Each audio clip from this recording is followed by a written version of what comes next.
December মাসে আরো 16 লক্ষ লোকের বাড়ির লিস্ট আছে, যাদের লিস্ট আছে। প্রিয় দর্শক বন্ধুরা, আপনারা শুনলেন যে মাননীয় মুখ্যমন্ত্রী বাংলা আবাস যোজনা নিয়ে কি বললেন। আপনাদের যে সমস্ত ব্যক্তিদের পিডব্লিউএল লিস্টে নাম রয়েছে সেই সমস্ত ব্যক্তিদের অত্যন্ত খুশির খবর। আপনারা দীর্ঘদিন ধরে অপেক্ষায় রয়েছেন যে আমাদের পিডব্লিউ লিস্টে নাম রয়েছে, তা সত্ত্বেও কিন্তু এখনও পর্যন্ত ঘর পেলাম না। তো আপনারা কবে কি পাবেন তা মাননীয় মুখ্যমন্ত্রী কি বলেছেন তার সম্পূর্ণ বিস্তারিত আলোচনা করব ভিডিওর মাধ্যমে। এছাড়া তিনি কি বললেন সম্পূর্ণ আপনারা ভিডিওর মাধ্যমে জানতে পারবেন।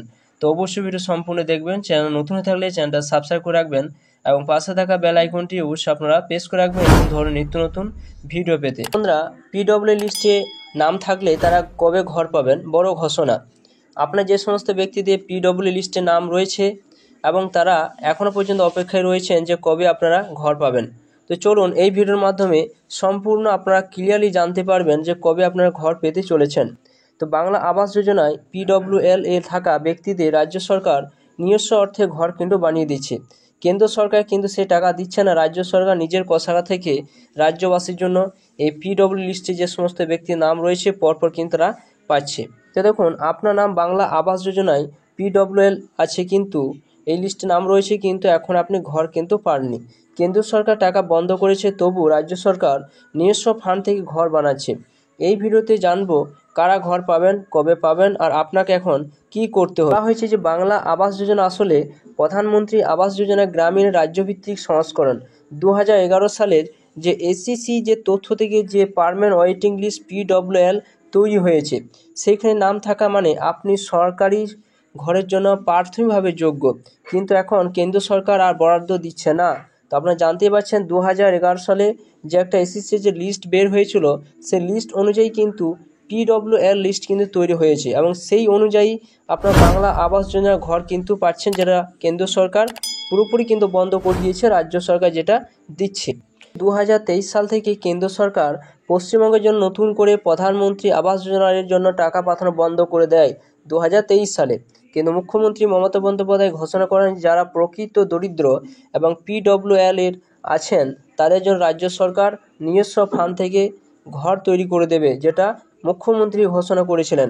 অর্থাৎ এখন রাজ্য নিজেই 1,20,000 টাকা এবং তার বেশি খরচ করে ঘর দিচ্ছে। অর্থাৎ 1,20,000 টাকা কিন্তু ঘর তৈরি করার টাকা দেয় এবং প্লাস কিন্তু আপনাদের সেই জব কার্ডের টাকাও কিন্তু রাজ্য সরকার কিন্তু দিচ্ছে সেই সমস্ত ব্যক্তিদের। তো দেখুন যে আপনার নাম যদি পিডব্লিউএল থাকে বা আপনি যদি প্রকৃত গৃহহীন হন, আপনার যদি জমির কাগজ ও ভোটার কার্ড থাকে এবং আপনার এলাকায় যদি প্রশাসন দ্বারা অনুমোদিত হয়, তাহলে আপনি এই নতুন ফেজের জন্য ঘর পাওয়ার যোগ্য, যেটা এখানে দেখুন পরিষ্কারভাবে যেটা বলে দেওয়া হয়েছে। এছাড়া অতিরিক্ত যে শর্তগুলো রয়েছে, শর্তগুলোর মধ্যে রয়েছে বাড়ির জিও ট্যাগিং হয়ে থাকতে হবে, ব্লক অফিসে সার্ভে হয়েছে কিনা সেটা নিশ্চিত করুন। এই সমস্ত যদি থাকে তাহলে আপনি যে পিডব্লিউ লিস্টে যে নাম রয়েছে এই সমস্ত যদি আপনার করা থাকে, তাহলে আপনি একজন ভরসা করে থাকবেন যে আপনার অবশ্যই কিন্তু ঘর কিন্তু আপনি পাবেন। কবে পাবেন ঘর? যে বর্তমানে রাজ্য সরকার প্রতিটি ব্লকে ধাপে ধাপে এই তালিকা অনুযায়ী বরাদ্দ কিন্তু দিচ্ছে। অনেক ব্লক ইতিমধ্যে কাজ শুরু হয়েছে, ঘর নির্মাণ চলছে। যাদের নাম 2024-এ তালিকাভুক্ত হয়েছিল তাদের অনেকেই ঘর নির্মাণ 2025-এর মধ্যে শেষ হবে, যেটা দেখুন পরিষ্কারভাবে যেটা বলা হয়েছে।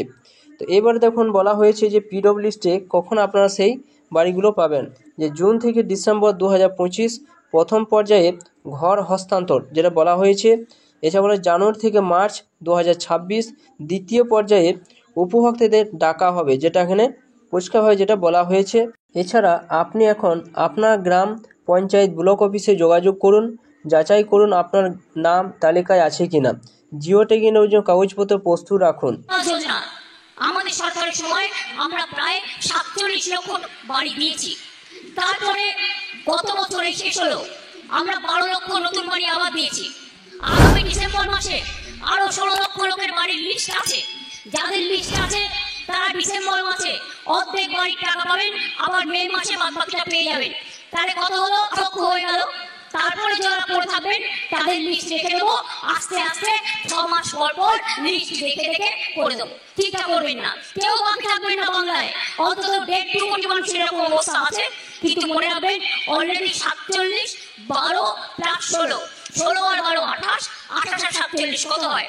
28, 40, 68, 68 এর সাথে কত হলো মেয়েরা? 75, 75 লক্ষ অলরেডি করার ব্যবস্থা হয়েছে, বাদ বাকি যেটুকু আছে সেটুকু আস্তে আস্তে আমরা করে দেবো। এটা কেউ যদি বলে আমাদের এখানে ফর্ম ফিল আপ করুন আমরা দেবো, কোনো না জেনে ফর্ম ফিল আপ করবেন না, আপনার ডিটেলস নিয়ে গিয়ে ভোটার লিস্ট থেকে নাম্বার দিয়ে দেবে। আর